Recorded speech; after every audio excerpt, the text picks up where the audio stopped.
성경의 역사를 보면요, 우리가 성경을 여러 가지 관점에서 볼 수 있는데, 성경의 역사의 관점을 예배의 관점에서 보면, 성경은 하나님께서 인간들의 예배, 하나님을 향한 올바르지 않은 예배를 계속해서 개혁하시고 바꾸시고 변화시키시는 그런 역사다, 이렇게 볼 수가 있습니다. 여러분, 아브라함이 하나님으로부터 택함을 받아서 갈대아 우르를 떠나서 하나님이 명령하신 땅에 가서 제일 먼저 했던 게 뭐죠? 단을 쌓았습니다. 그럼 뭘 의미하는 것이냐면, 하나님께서 아브라함을 부르시고 구별된 땅으로 오게 하신 이유가 하나님을 온전히 예배하게 하기 위함이었다라는 걸 의미하는 것이죠.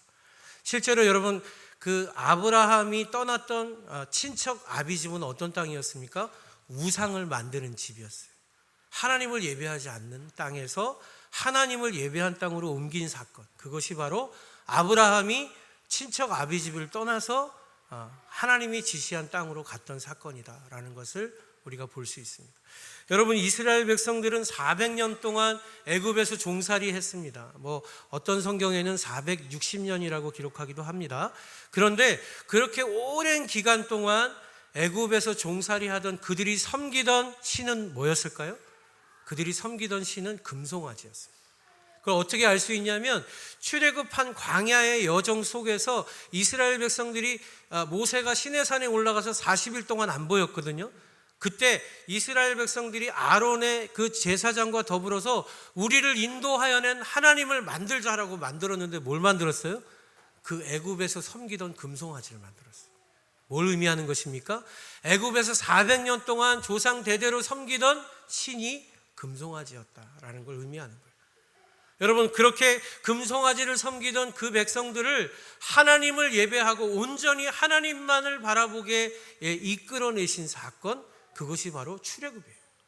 그러니까 여러분, 출애굽은 이스라엘 백성들을 절망과 고통 속에서 구원하신 놀라운 하나님의 프로젝트였지만, 구원의 프로젝트였지만, 사실은 하나님만을 온전하게 예배하시게 하는 하나님의 예배 개혁이 출애굽의 사건이에요. 그래서 여러분, 그렇게 불러내신 하나님의 백성들에게 하나님이 무엇을 명령하십니까? 온전히 하나님만을 예배하는 성막을 지으라라고 모세에게 명령하십니다. 그리고 그 성막이 옮겨가는 곳마다 하나님이 낮에는 구름 기둥으로, 밤에는 불 기둥으로 하나님이 임재하시고 함께 하셨다라고 성경은 말씀하고 있어요. 뭘 의미하는 것입니까? 그 이스라엘 백성들을 그 애굽 땅에서 불러내신 궁극적인 목적은 하나님을 올바로 예배하게 하기 위함이었다라는 거예요. 여러분, 이런 의미에서 이스라엘 백성들은 여호수아 시대에 가나안 땅에 들어가서도 온전히 하나님만을 예배하는 일에 전심을 다했어요. 여호수아는 죽으면서 뭐라고 이야기했습니까? 나머지 자신 그 지파들이 모인 많은 사람들에게, 후손들에게, 너희들은 너희가 원하는 신을 섬기려면 섬겨라. 나는 오직 여호와 한 분만을 섬길 것이다. 여러분, 여기서 섬긴다는 히브리어는요, 예배할 것이다 라는 의미를 갖는 단어예요. 여러분, 그렇게 여호수아 시대까지 하나님을 잘 예배하던 이스라엘 백성들이요, 여호수아가 죽고 어떤 시대로 넘어갑니까? 사사기라는 시대로 넘어가요. 사사기. 여러분, 이 사사기라는 시대는요, 말 그대로 어떤 시대냐면, 누구나 사사가 그때그때 세워져서 이스라엘을 이끌어가던 시대. 사사기 시대야말로 이스라엘 백성들의 역사에 있어서 가장 어둡고 가장 암울했던 시대가 사사기 시대입니다. 그때마다 하나님이 사사들을 세우셔서 이스라엘 백성들을 회복하려고 애쓰셨지만, 그들은 계속해서 하나님을 떠나서 우상과 자신들을 섬기는 자리로 나아가기 시작했어요. 그래서 심지어 여러분, 사사기 때 이스라엘의 많은 지도자들은 어떻게 했습니까? 제사장을 자기를 위해서 불러왔어요. 당신이 내 제사장 하십시오. 아무런 조건이 없어요. 당신 어디 족속이야? 레위 족속. 그럼 우리 집 와서 제사장 해. 그래서 불러와서 자기네 집에 단을 쌓고 제사장을 세우고, 그 제사장 보고 뭐 시켰을까요? 나를 위해서 제사드리라고 그랬어요. 여러분, 그렇게 하나님의 통치와 다스림이 없이 자기 자신을 위해서 제사드리게 하고 자기 자신을 위해서 예배하도록 제사장들을 세웠던 시대가 바로 사사기의 시대. 여러분, 이런 시대에 사사기는 뭐라고 말씀합니까? 그 시대에 왕이 없었으므로 그들이 자기의 소견에 옳은 대로 행하였더라.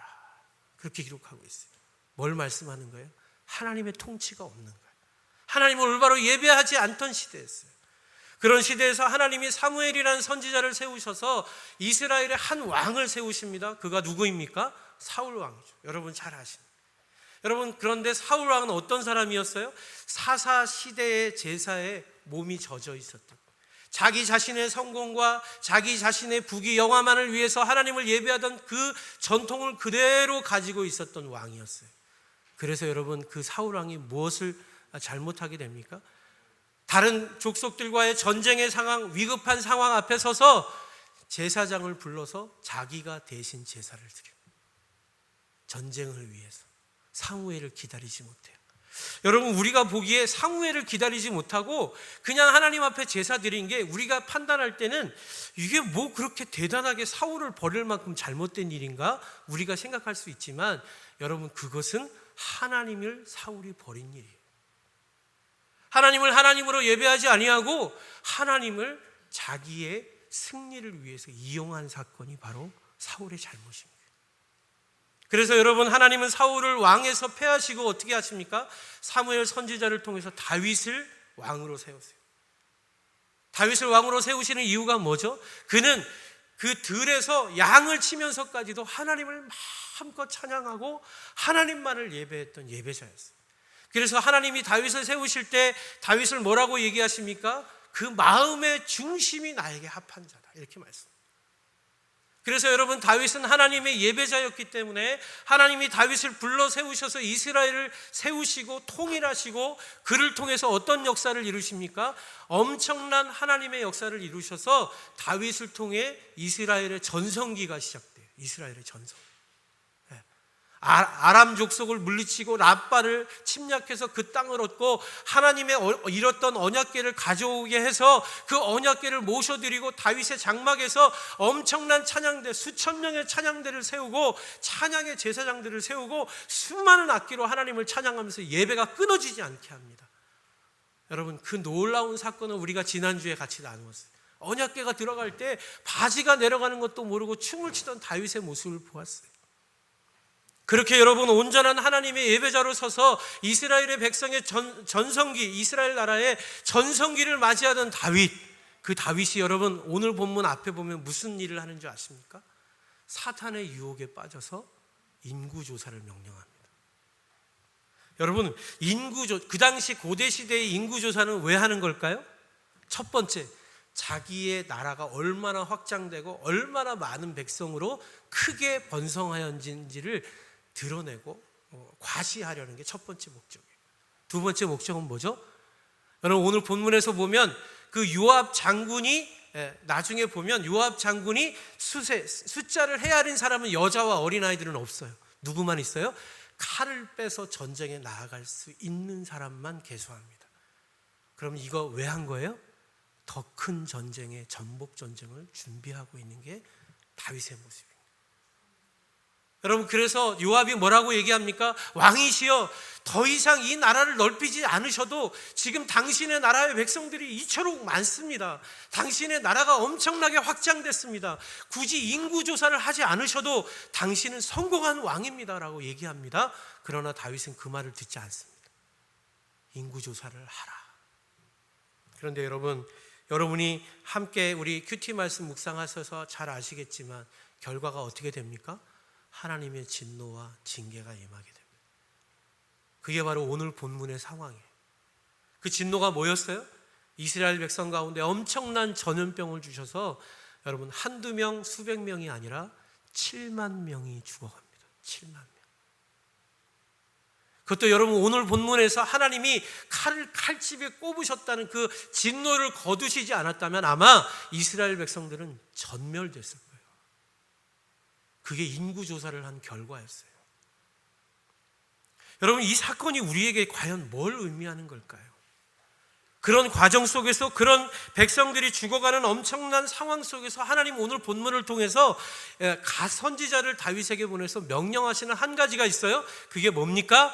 내 제단을 옮기라라는 거예요.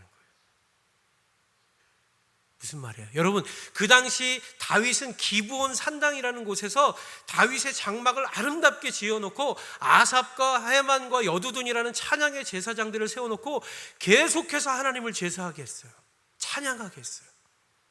그런데 여러분, 그런 아름답고 훌륭한 다윗의 장막을 버려두고 오르난의 타작마당이라는 곳에 가서 너는 번제와 화목제 제단을 다시 쌓으라고 명령하고 계신 거예요.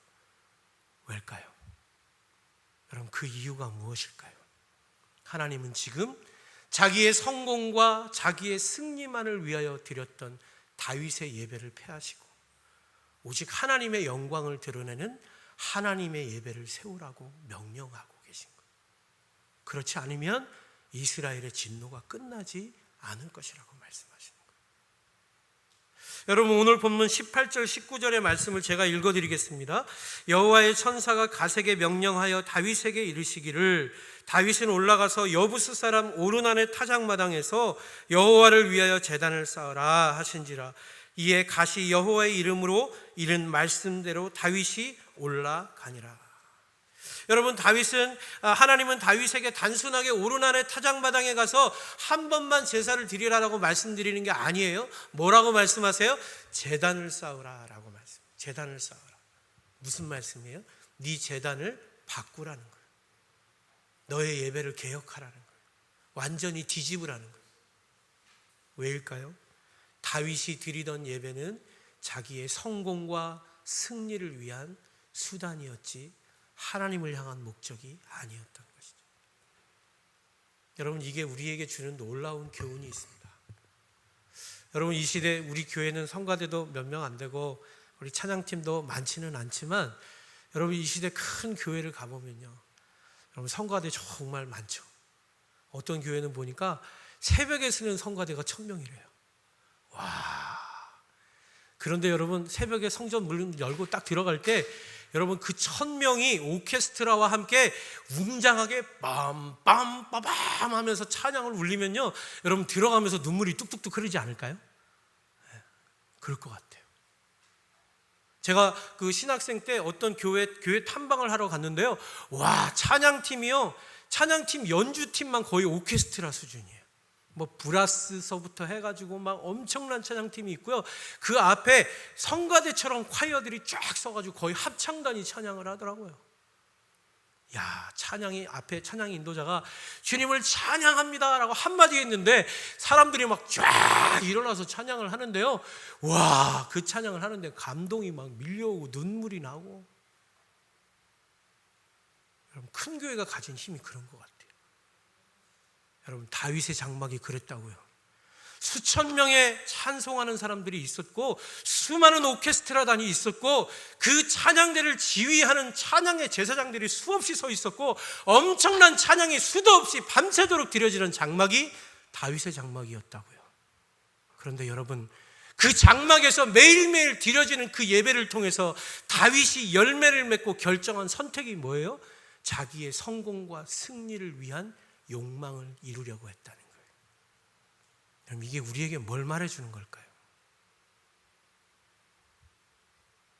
엄청난 성가대, 웅장한 악기, 어마어마한 성전, 여러분, 그것이 우리 예배의 참됨을 증명하지 못한다는 거예요.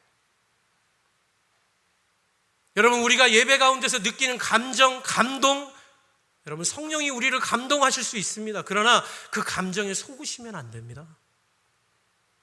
우리가 여기서 눈물 펑펑 흘리고 주여 주의 말씀대로 살겠습니다 하고 나아가서 문 열고 나아가서 여러분이 살고 싶은 삶을 선택해 가시면 이 예배는 여러분에게 아무런 능력이 없는 예배예요. 하나님은 지금 다윗의 그런 예배를 바꾸고 계신 거예요. 질문하고 계신 거예요. 그렇게 수천 명 되는 찬양의 제사장들을 세워놓고 네가 과연 선택한 것이 뭐냐? 뭘까요? 자기의 영광을 드러내는 인구조사였어요. 여러분, 그 인구조사, 그 예배의 결과로 인해서 하나님은 영광을 받지 않으시고 뭘 하십니까? 엄청난 재앙을 이스라엘에게 던지십니다. 7만 명이 죽어요. 왕 한 명의 잘못으로 인해서. 왜일까요? 그 당시 이스라엘 백성들의 예배가 왕 하나 변질된 게 아니라 모든 백성이 자기의 성공과 자기의 승리를 위해서 하나님을 예배하고 있었기 때문에. 여러분, 이 시대 한국교회 문제가, 가장 큰 문제가 뭐라고 생각하십니까?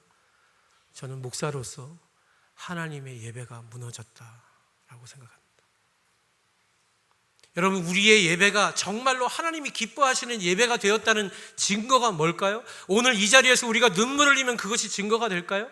오늘 우리가 많은 찬양팀과 엄청난 성가대가 세워지면 그게 증거가 될까요? 우리의 예배의 형식이 모든 사람들이 보기에 거룩해 보이면 그게 증거가 될까요? 아니요.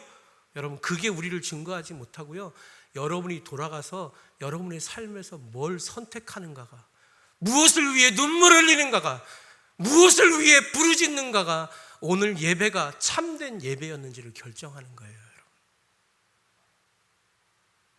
여러분이 돌아간 삶에서 하나님의 마음을 담고 그 하나님의 마음의 눈물의 감동을 가지고 세상에서 그 뜻을 이루기 위해서 몸부림치지 않는다면, 변화된 삶으로 나아가지 않는다면, 여러분, 저와 여러분이 드린 이 예배는 우리의 성공과 승리를 위해서 하나님을 이용한 수단밖에 되지 않습니다. 그건 예배가 아닙니다. 그건 예배가 아니라 하나님을 이용한 것입니다.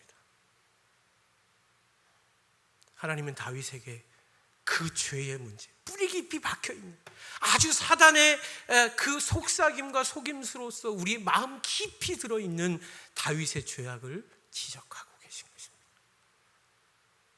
너의 예배가 그렇게 웅장하고 아름다워 보였지만 너의 예배는 너만을 위한 수단이지 않았느냐 이야기하고 있는 거예요. 그렇다면 여러분, 우리들의 예배가 진정으로 하나님이 원하시는 예배가 되기 위해서는 어떻게 되어야 될까요? 여러분, 우리의 예배가 우리의 수단에서 우리의 목적이 되어야 되는 거예요. 여러분, 이건 뭘 말씀하는 거예요?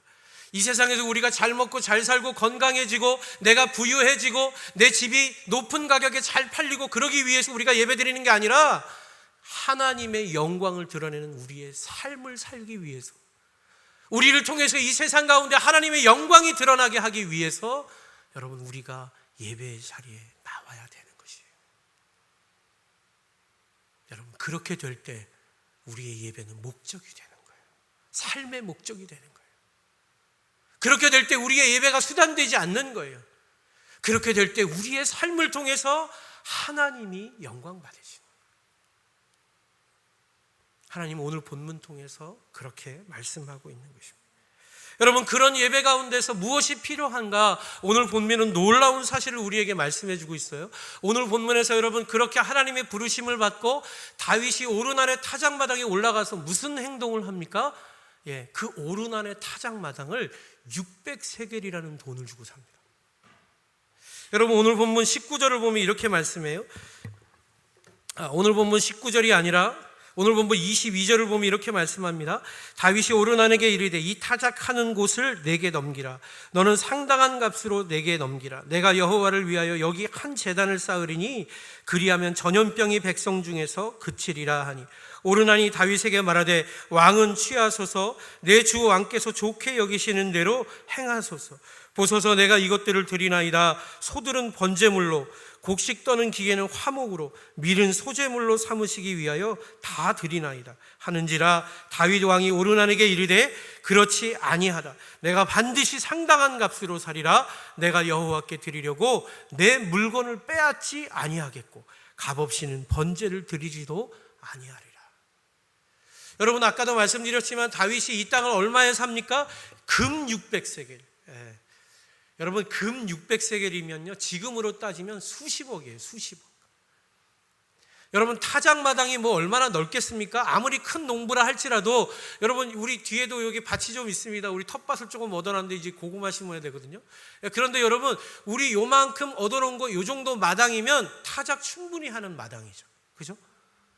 정말로 커봐야 몇백 평이에요. 그 농부가 농사 짓는 땅 몇백 평을 사는데 지금 돈으로 수십억을 줬다는 거예요. 왕이. 여러분 생각해 보세요. 이 당시 고대의 왕은요, 아내도 빼앗아 갈 수 있는 힘을 가진 게 왕이잖아요.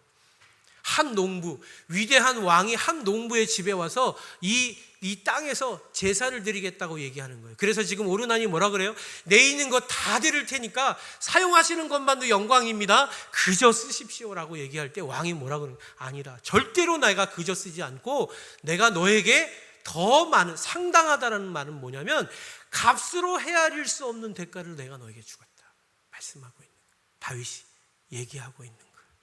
왜일까요? 지금 다윗이 여기 왜 왔어요? 다윗은요, 신하들에게 지금 7만 명, 수만 명이 전염병으로 이스라엘 백성이 쓰러져 가고 있다는 소식을 듣고 통곡하면서 여기까지 올라왔어요. 어떻게 하면 그들의 생명이 죽어가는 걸 멈추게 할 수 있을지 알 수 없는 상황에서 자기의 죄 때문에 죽어가고 있는 그 백성들의 생명을 기억하면서 어떻게 하셔든지 그 백성들을 살리려고 지금 이 땅에 올라와 있는 거예요. 그러니까 여러분, 다윗에게 이 땅을 값을 주고 사는 값은 뭐예요? 곧 내 백성 한 명 한 명의 몸값이에요. 어떻게 대충 줄 수 있어요? 어떻게 대충 지불할 수 있어요? 많이 지불하면 지불할수록 내 백성은 그만큼 살아날 것이에요. 그래서 다윗이 뭐라 그래요? 상당한 가격으로, 네가 원하지 않는, 생각할 수 없는 가격으로 내가 살 것이다. 왜? 그래야 하나님 마음이 바뀔 것이기 때문에. 다윗이 그걸 알았던 거예요.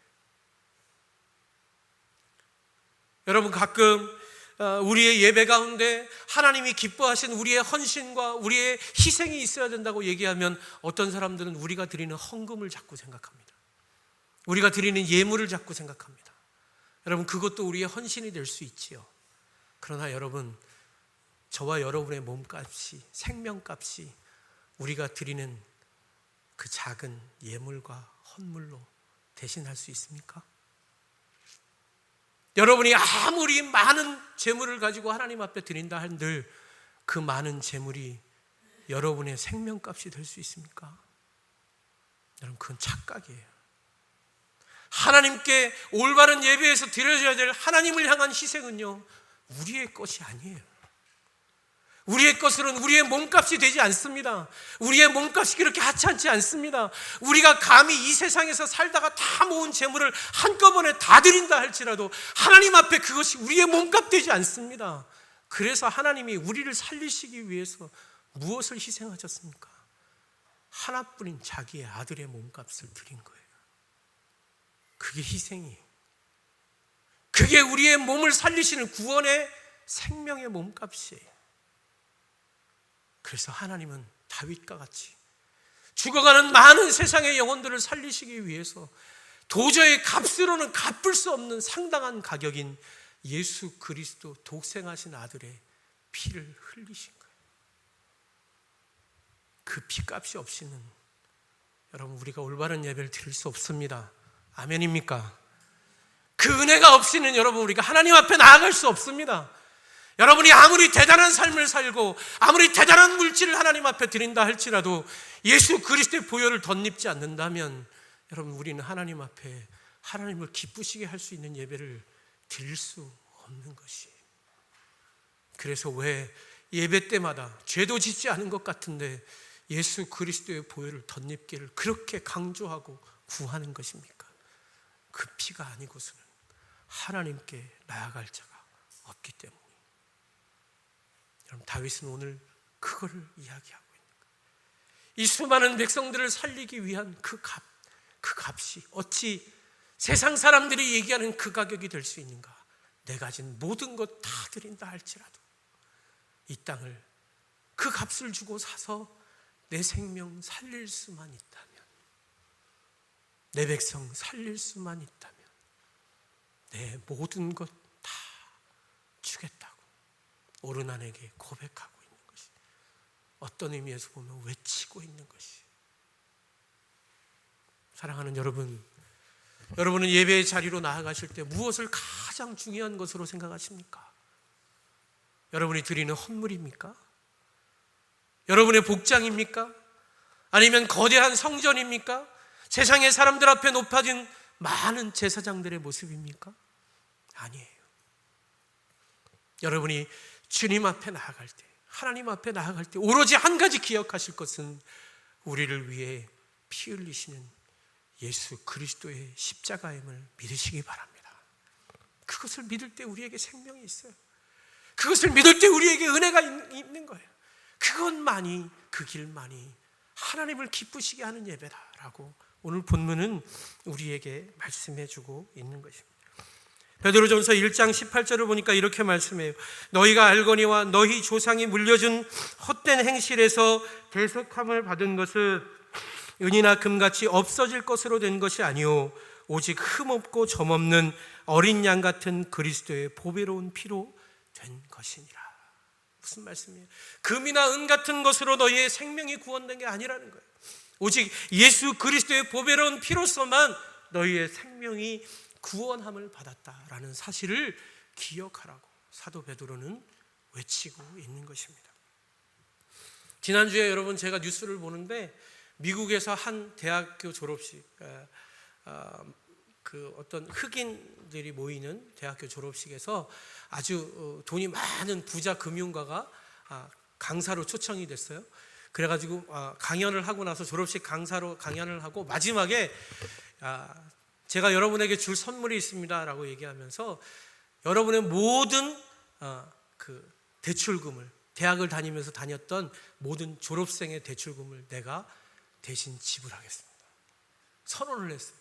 이 대학생들이요 막 모자를 집어 던지고 처음에는 이게 진짜인지 가짜인지 막 올라가지고 이게 진짜야? 진짜야? 막 이러는데 막 총장이 나와서 우리 사장님한테 우리 박수 한번 쳐드립시다. 박수 치고 막 진짜로 이게 선언이 되니까요. 이 학생들이 막 서로 막 부둥켜 안고 울더라고요.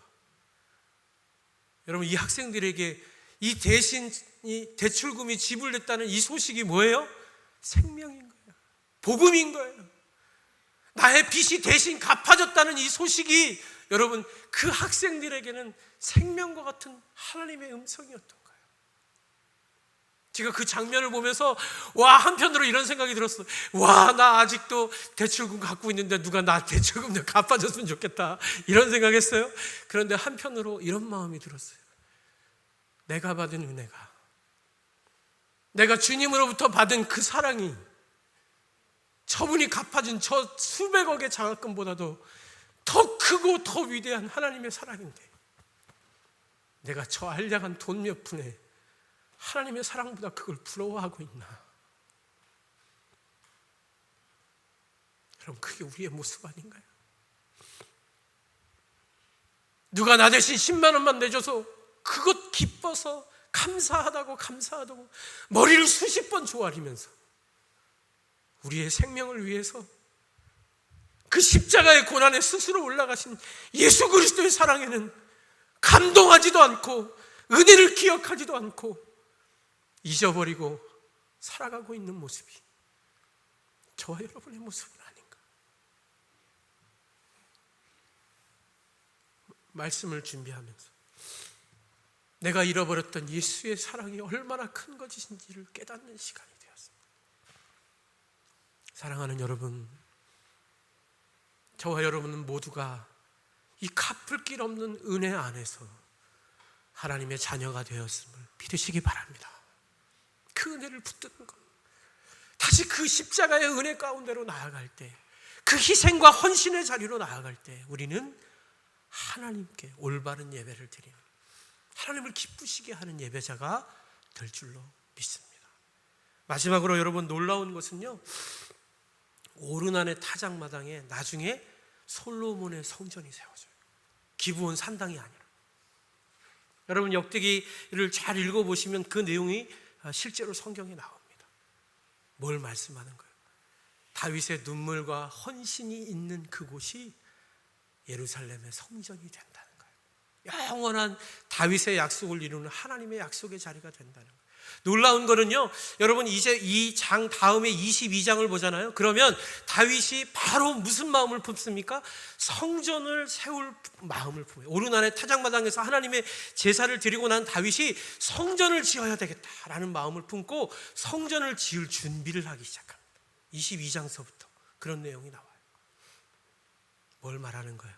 자기의 성공과 승리만을 위해서 열심으로 내다놨던 다윗이 하나님이 예배를 개혁하시는 그 예배의 갱신의 사건을 경험하면서 자기가 정복전쟁을 세우려던 자기의 열망과 열정이 뭘로 바뀐 거예요? 하나님의 성전을 세울 갈망으로 바뀌었다. 할렐루야. 그럼 이게 예배의 능력이에요. 우리가 정말로 오늘 이 예배의 자리에서 하나님을 만나는 예배를 드렸다면 여러분, 우리가 돌아간 삶의 자리에서 내가 꿈꾸던 나를 위한 열정이 소멸되고 하나님의 나라를 위한 갈망이 시작될 줄로 믿으시기 바랍니다. 이게 변화예요. 이게 예배를 통해서 우리를 바꾸시는 하나님의 놀라운 능력이에요. 여러분, 제가 장사할 때는요, 죄송합니다, 경상도 말로 돈에 포온이 졌어요. 포온이라는 건 뭐예요? 한이 맺혔다는 거예요. 그래가지고 20몇 살 먹은 놈이 새벽까지 잠을 안 자고 간판불 켜놓고 돈 몇만 원 벌려고 그 시골 구석에서 불 켜놓고 장사했어요. 미치도록 돈만 쫓아갔어요.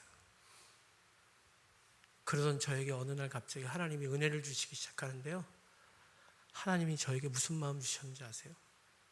제가 어느 날 갑자기 미친놈처럼, 죄송합니다, 설교 시간에 이렇게 욕해서 저한테 한 거니까 용서하십시오.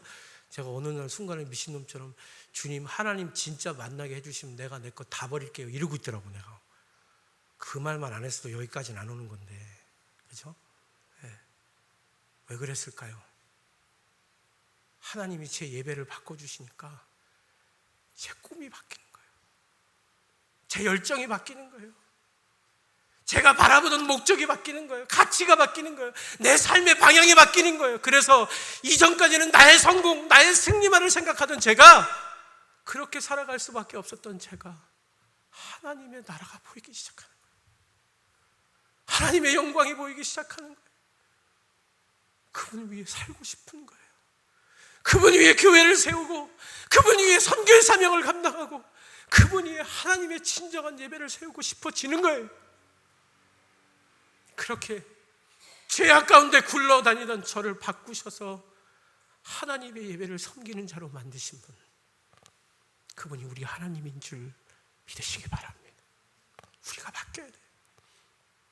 하나님 오늘도 그런 예배자를 찾으시고 계세요. 자기의 성공과 승리만을 위해서 뛰어달리는 자들이 아니라 그 승리와 성공을 내려놓고 하나님의 나라를 바라보는 변화된 삶을 살기로 작정한 한 사람의 예배자.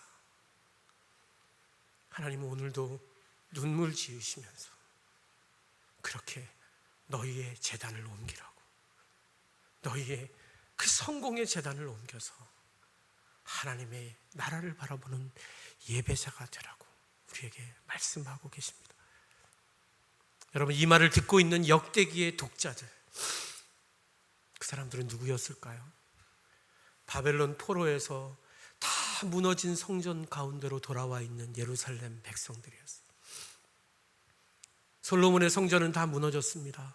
누구도 그걸 세울 돈도 없고 힘도 없습니다. 그런 사람들에게 역대기의 저자가 이야기하는 거예요. 너희들이 서 있는 이곳이 바로 다윗에게 명령하셨던 오르난의 타작마당이며 솔로몬의 성전이 세워졌던 그 땅이며 바로 그곳이다. 하나님이 너희를 통해 오늘 다시 예배를 세우고 싶어 하시는 그 땅, 그곳이 바로 여기다. 그 비전과 꿈을 가지고 다시 무너진 하나님의 예배를 세워가라고 역대기의 저자는 말씀하고 있는 거예요. 사랑하는 여러분, 이 시대 한국교회가 왜 그렇게 성장하고 그렇게 큰 성전을 가졌는데 왜 믿지 않는 사람들에게조차 손가락질 당하는 안타까운 상황 속에 처해 있습니까? 우리의 예배가, 우리의 성공과 승리만을 위해서 달려오진 않았습니까? 오늘의 말씀을 통해서 성공과 승리를 향한 우리의 예배를 내려놓고 하나님의 영광과 그 나라를 위한 예배로 바꾸어 가시는 저와 여러분의 제단이 되고 예배가 되기를 주님의 이름으로 축복합니다. 그 믿음 가지고 우리 같이 이 찬양하면서 결단했으면 좋겠어요. 하나님 오늘도 그런 사람 찾으십니다. 하나님의 일을 위해서 어마어마한 성전 짓는 한 사람을 찾으시는 게 아니라요, 하나님의 마음을 알아서 그 뜻대로 예배하는 한 사람의 예배자를 찾으십니다. 왜요? 그 사람을 통해 하나님이 일하실 것이기 때문에, 그 사람을 통해서 하나님이 역사하셔서 그 사람을 통해 하나님의 교회가 세워질 것이기 때문에 저와 여러분이 그 하나님이 찾으시는 그 한 사람 되기를 간절히 바랍니다. 그 마음 가지고 같이 찬양합니다.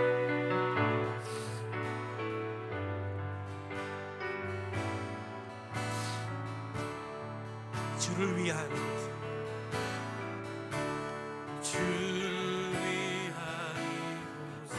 예배하는 자들 그가 찾는 이였어. 그가 찾는 이였어. 주님께서 슬퍼하시 주님이 찾으시는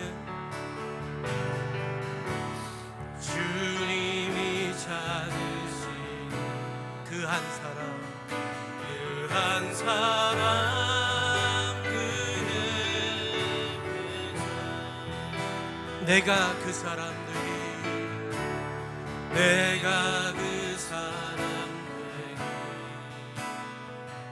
간절히 주께 예배. 우리 처음부터 한 번 더 우리 믿음의 고백으로 드립니다. 주를 위한 이곳에 주를 위한 이곳에 예배하는 자들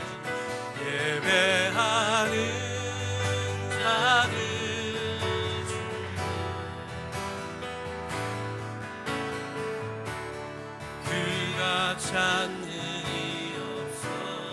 주님께서 슬퍼하시는 주님이 찾으시는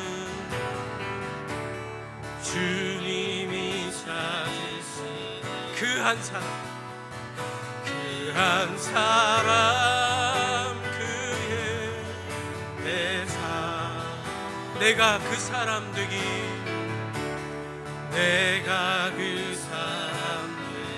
간절히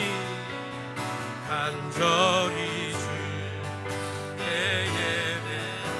우리 믿음으로 선포합니다. 주내로 이곳에 서 있네. 주임대 엎드려져라. 그 어느 것도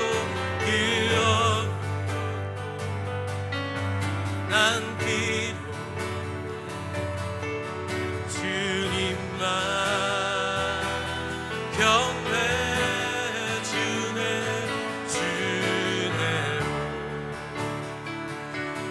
이곳에 서 있네. 주임대 엎드려져라네.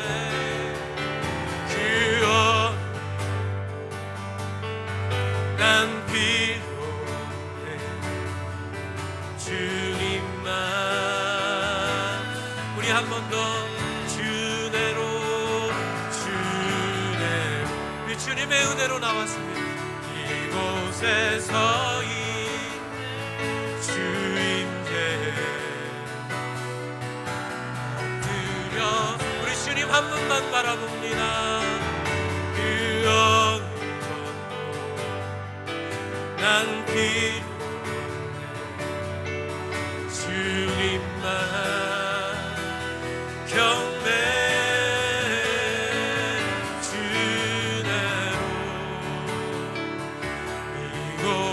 서 있네. 주임대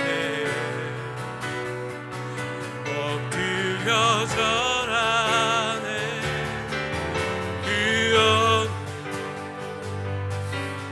난 필요해 주님만 경배. 우리 다 같이 눈 감고 한번 기도합시다. 여러분, 제가 사업하고 장사하다가요 다 내려놓고 신학 공부하면서 주님 그 길 따라가겠습니다 결정하려고 하니까 가장 두려운 게 뭐냐면요, 나 이제 뭐 먹고 살지? 그 걱정이 제일 먼저 오면서 제 사랑하는 처자식 얼굴이 떠오르더라고요. 너무나 어린 그 아이들 누가 책임지나, 누가 이 아이들 공부시키나. 그때 하나님 저에게 이런 마음 주셨어요. 정렬아, 내가 너보다 그 아이들을 더 사랑한단다. 네가 믿으면 내가 그들을 책임질 것이다. 여러분, 그렇게 십몇 년을 걸어왔습니다. 여러분, 우리가 내려놓고 하나님만 바라보면 안 될 것 같지요? 내가 죽을 것 같지요? 여러분, 내려놔 본 사람만 경험합니다. 하나님이 우리를 체험하신다. 믿으십니까? 포기해 본 사람, 그 모든 내 성공과 승리를 내려놓은 사람만 하나님의 인재를 경험해 볼 수 있는 거예요. 아주 작은 것이라 할지라도 주님 앞에 한 사람의 예배자로서 내가 붙들었던 그 성공과 승리를 내려놓고 하나님의 인재와 영광을 바라보는 우리의 삶이 되게 하여 주시옵소서. 우리 같이 한번 그렇게 결단하면서 주여 한번 부르짖고 통성으로 기도하겠습니다. 주여, 아버지 하나님, 그렇습니다. 하나님, 우리가 내려놓고 우리가 포기하고 다윗처럼 아버지 하나님 자신의 승리를 내려놓으며 이스라엘 백성이 패망할 것 같이 두렵고 아버지 하나님 때로는 어렵고 힘들 때가 참으로 많습니다. 그러나 하나님, 그 모든 것 내려놓고 아라우나의 타작마당으로 올라갈 때 그 모든 자기의 승리와 자존심과 자기의 경험을 내려놓고 다윗이 그 오르난의 타작마당으로 올라갈 때 하나님, 그 가운데 이스라엘 백성 가운데 하나님의 영원한 약속이 성취되고 다윗의 인생이 하나님과 동행하는 하나님의 역사, 하나님의 충만한 삶을 살게 되었음을 깨닫습니다. 아버지 하나님, 우리의 삶을 변화시켜 주시고 우리의 삶이 수단이 아니라 목적으로 하나님을 예배하는 믿음의 종들이 되게 하여 주시고 아버지, 우리가 붙들었던 모든 것들 내려놓고 우리를 위해 희생하시며 우리를 위해 십자가 고난 당하시는 우리 주 예수 그리스도의 십자가의 은혜 가운데로 한 걸음 한 걸음 더 가까이 나가는 믿음의 종들이 다 되게 하여 주시오. 오직 성령 하나님의 은혜로 부어주시고 하나님을 더 깊이 경험하며 만나는 하나님의 자녀들이 되게 하여 주시고 우리가 붙들었던 금 가운데 내려놓고 살아계신 주 예수의 이름, 살아계신 하나님의 그 손을 붙드는 믿음의 종들이 다 되어질 수 있도록 아버지 하나님 도와주시옵소서. 그 삶 속에 하나님의 승리를 경험케 하시고 그 삶 속에 우리를 통해 하나님의 영광이 나타나게 하시고 그 삶을 통해서 하나님의 이름, 아버지 하나님의 역사, 아버지 하나님의 충만케 하시고 빛으로 드러나며 나타나는 아버지 하나님의 놀라운 하나님의 역사와 아버지 하나님의 능력으로 아버지 하나님의 빛으로 드러날 수 있는 한 사람의 예배자 될 수 있는 아버지 하나님 도와주시고 아버지 하나님 역사해 주시옵소서. 아버지 하나님 이끌어 주시옵소서. 살아계신 하나님 아버지, 감사합니다. 연약하고 부족하지만 오늘도 귀한 생명의 말씀 통해서 우리가 바뀔 것이 무엇인지, 우리가 변화되어야 될 것이 진정으로 무엇인지 발견하고 깨닫게 하시니 하나님 감사합니다. 우리의 성공과 우리의 승리만을 위해서 예배했던 우리의 예배, 그 제단을 내려놓고 하나님이 기뻐하시는 하나님의 영광을 드러내고 하나님의 나라의 임재만을 갈망하며 소망하는 하나님, 우리의 삶을 변화시키는 우리의 예배가 세워지게 하여 주시옵소서. 그래서 진정으로 그 임재 가운데에서 힘들고 어려운 세상의 삶 속에 빛을 드러내며 하나님의 영광을 드러내며 하나님의 참 사람인 것을 세상 속에 선포하는 믿음의 귀한 종들 다 되게 하여 주시옵소서. 그렇게 살아갈 때 우리가 붙들었던 모든 연약함들, 두려움들이 물리쳐지게 하여 주시고 하나님의 평강이, 하나님의 은혜가 우리의 삶을 이끌어가는 능력 되게 하여 주시옵소서. 하나님, 우리 가운데 그렇게 역사하여 주시고 함께하여 주실 줄 믿고 우리에게 주신 물질을 떼어서 하나님 앞에 드립니다. 드린 헌금 손길마다 하나님 축복하시고 아버지 하나님, 이 귀한 헌물 위에 함께하여 주셔서 하나님의 나라와 영광을 위하여 아름답게 쓰임받는 생명을 살리는 귀한 헌물이 되게 하여 주시옵소서. 드린 손길 위에 축복하셔서 늘 나누어주고 베풀기에 부족함이 없는 삶이 되게 하여 주옵시고, 특별히 때를 따라 이른 비로 늦은 비로 채워주셔서 늘 평안하게 하나님이 공급하여 주시는 힘으로 살아가는 믿음의 성도들 다 되게 하여 주시옵소서. 이 귀한 헌물로 하나님의 교회가 든든히 세워지게 하여 주옵시고 죽어가는 영혼들에게 생명의 강물로 흘러가게 하여 주시옵소서. 하나님 함께하여 주실 줄 믿고 감사하며 살아계신 우리 주 예수 그리스도의 이름 받들어 기도드리옵나이다.